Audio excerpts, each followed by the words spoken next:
कुणाची सत्ता येईल हे आपण नाही सांगू शकत, कारण आम्ही आता रेग्युलर जनता म्हणून आम्ही बोलतोय तुमच्याबरोबर. कारण प्रत्येक पक्ष हा त्याच्या ताकदीप्रमाणे काम करतोय.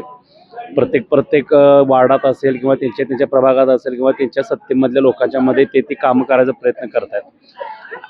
ॲज अ जननागरिक म्हणून मी आमच्या बापडगावमध्ये असं बोलतो की आमच्या बापडगावमध्ये रस्ते, लाईट आणि पाणी ह्या मेन मूलभूत गरजा आहेत. कारण आता बापडगाव हे कुंभार समाजाचं मोठं किंवा मूर्तिकारांचं मोठं हब झालं आहे आणि कोल्हापूरची एंट्री किंवा कोल्हापूरचं प्रवेशद्वार म्हणून पहिलं बापट कॅम्पच लागतं. म्हणजे सिटीमधला पहिला जर एंट्रन्स असेल तर पहिलं बापट कॅम्प आहे.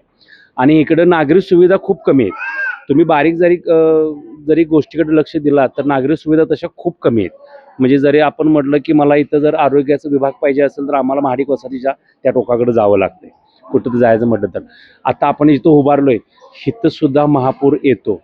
हायस्ट साईडला इथं पाणी आलेलं आहे, तुम्ही जिथं उभारलाय तिथं आता.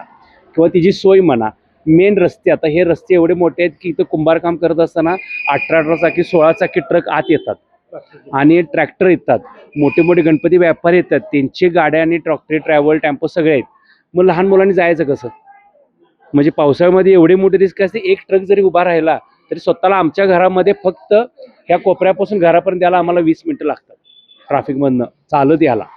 तर एवढी रिस्क आहे. तर एवढंच की महानगरपालिकेने इकडं असं लक्ष द्यावं किंवा कोणी इथं जे निवडून येणारे उमेदवार असतील, भाजप असेल, काँग्रेस असेल, शिवसेना असेल, कुठल्याही पक्षाचे असतील उमेदवार, यांनी जातीने इथं लक्ष दिलं पाहिजे मूलभूत सुविधांसाठी.